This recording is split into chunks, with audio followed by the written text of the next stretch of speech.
نحمد و نصلی علی رسول الکریم اما بعد فاعوذ باللہ من الشیطان الرجیم وقال ربکم ادعونی استجب لکم۔ اللہ جل جلالہ قرآن پاک فرماتے ہیں جو دعا مانگو گے میں ضرور قبول کروں گا۔ میرے انتہائی قابل احترام خواتین و حضرات، اللہ تعالیٰ بڑی اپنائیت کے ساتھ فرما رہے ہیں وَإِذَا سَأَلَكَ عِبَادِي عَنِّي فَإِنِّي قَرِيب۔ کیا میرے محبوب آپ سے میرے بندے میرے متعلق سوال کرتے ہیں تو آپ بتائیں کہ میں ان سے بھی زیادہ ان کے قریب ہوں۔ قرآن پاک کی ایک آیت میں فرمایا وَنَحْنُ أَقْرَبُ إِلَيْهِ مِنْ حَبْلِ الْوَرِيدِ، میں تمہاری شارک سے بھی زیادہ قریب ہوں۔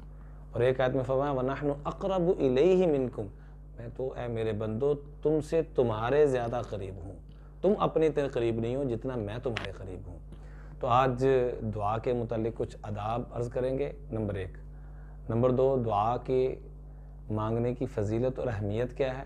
نمبر 3، کن اوقات میں دعائیں قبول ہوتی ہیں۔ اور نمبر 4، کن افراد کی دعائیں قبول ہوتی ہیں۔ تو سب سے پہلے دعا کے فضائل سن لیجئے۔ حدیث پاک میں آتا ہے الدعاء مخ العبادہ، دعا تمام عبادتوں کا مغز ہے، بلکہ ایک حدیث میں فرمایا الدعاء هو العبادہ، بھئی دعا ہی تو عبادت ہے۔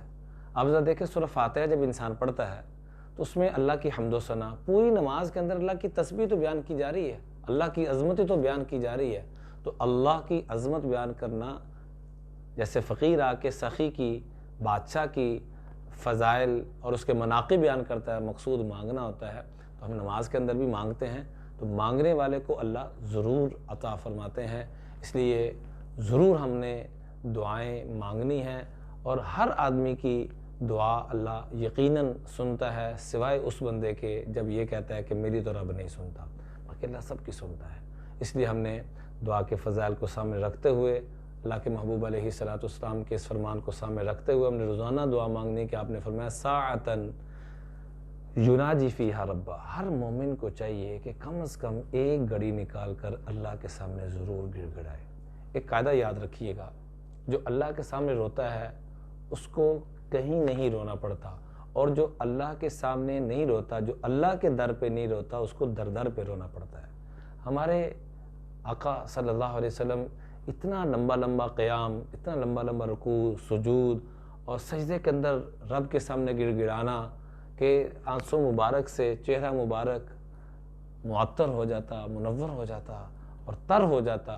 ایک مرتبہ سیدنا عمر فاروق رضی اللہ تعالیٰ کے گھر میں ایک خاتون آئی، ان کی اہلیہ نے ان کے لیے مصلی بچھایا تو اس نے دیکھا کافی سارا جگہ سے تر ہے، تو اس عورت نے اٹھانے کی کوشش کی تو حضرت عمر رضی اللہ کے اہلیہ نے فرمایا کہ بہن یہ کسی ناپاک چیز کی وجہ سے تر نہیں ہوا، بلکہ امیر المؤمنین رات تہجد میں روتے رہے ہیں، ان کے آنسوں کی وجہ سے تر ہوا ہے۔ تو جو رب کے در پہ روتا ہے اس کو کسی در پہ نہیں روتا۔ حدیث پاک میں آتا ہے لا یلج النار رجل مکا من خشیۃ اللہ حتی یعود اللبن فی الزر، جیسے دودھ بھینس میں واپس نہیں جا سکتا، اللہ کی قسم وہ انسان جو اللہ کے سامنے دو آنسو بہا دے تو جہنم میں نہیں جا سکتا۔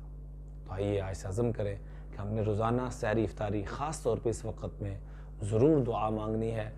اب دوسرے نمبر پہ ہم آج دعا کے آداب عرض کریں گے۔ ایک تو کوشش کریں کہ باوضو ہو کر ایسے ہی قبلہ کی طرف رخ ہو کر بیٹھیں، ہاتھ اٹھا کر، نبی کریم صلی اللہ علیہ وسلم بعض دفعہ ایسے ہاتھ اٹھاتے تھے کہ یہ حصہ بھی نظر آنا شروع ہو جاتا، بغلوں کی سفیدی جسے کہتے ہیں وہ نظر آنا شروع ہو جاتی تھی۔ اور سب سے پہلے ہم نے دعا کے اندر اللہ کی حمد و ثنا، ہمیں اور کچھ نہیں آتا تو سورہ فاتحہ سے بڑھ کے کیا حمد و ثنا ہونی ہے، سب سے بڑی اللہ کی تعریف، اللہ کی عظمت وہ سورہ فاتحہ کے اندر۔ ایسے ہی جس دعا کے شروع میں درود پاک پڑھ لیا جائے اور جس دعا کے آخر میں درود پاک پڑھ لیا جائے تو اللہ تعالیٰ تمام دعاؤں کے مانگنے والوں سے اس کو اعلیٰ افضل عطا فرماتے ہیں۔ درود پاک ضرور پڑھنا ہم نے۔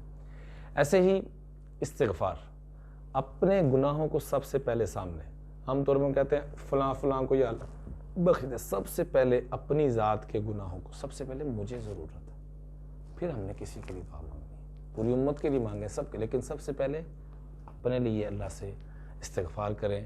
اور جو حضرات اللہ کے سامنے عاجزی انکساری کرتے ہیں، اللہ تعالیٰ ان کو کہیں اور عاجزی کرنے والا نہیں بناتا، وہ صرف اسی در پہ عاجزی اور انکساری کرتے رہتے ہیں۔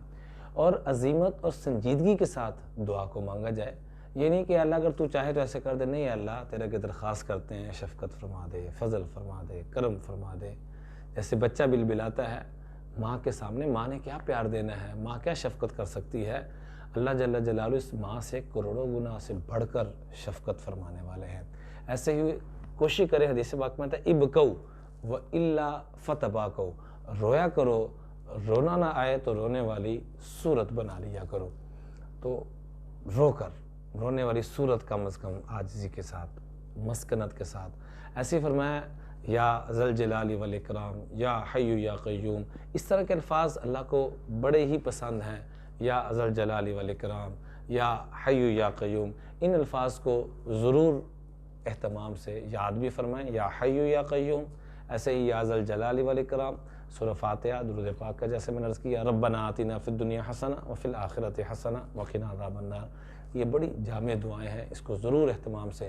اور ایک دعا یہ بھی ضرور مانگا کرے، اے اللہ جس وقت میں، جس عمل میں جتنی مقدار میں لگنے سے تو راضی ہوتا ہے، مجھے بھی کرنے کی توفیق عطا فرما، اور مجھے دوسروں کو بھی اس پہ قائم کرنے کا ذریعہ فرما۔ تیسرے نمبر پہ آج ہم عرض کریں گے کہ جن اوقات میں، تیسری چیز جو عرض کرنی ہے، جن اوقات میں زیادہ دعائیں قبول ہوتی ہیں وہ کون کون سے ہیں۔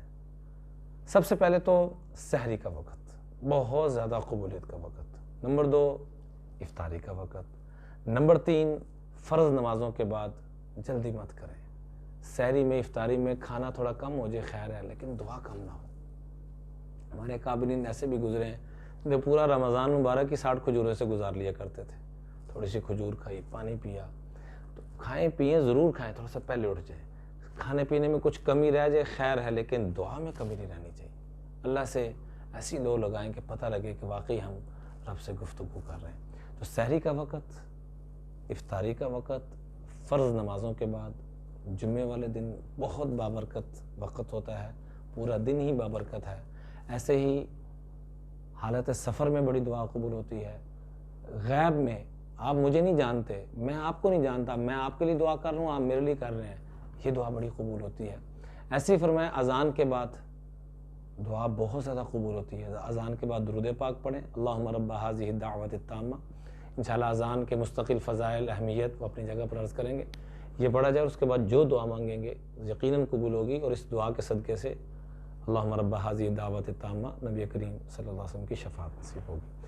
ایسے ہی یوم عرفہ کا دن بڑا مبارک وقت ہے، اور ماہ مبارک پورا کا پورا تلک عشرۃ کاملہ، یہ 10 چیزیں ہم نے 10 اوقات عرض کی ہیں جس میں دعائیں بڑی قبول ہوتی ہیں۔ حدیث پاک میں ہے اذا دخل رمضان، جب رمضان داخل ہوتا ہے، فتح ابواب الجنہ، تو جنت کے سارے دروازے کھول دیے جاتے ہیں، وغلقت ابواب النار، اور جہنم کے سارے دروازے بند کر دیے جاتے ہیں، وسلسلت الشیاطین، اور شیاطین کو جکڑ لیا جاتا ہے، بند کر لیا جاتا ہے۔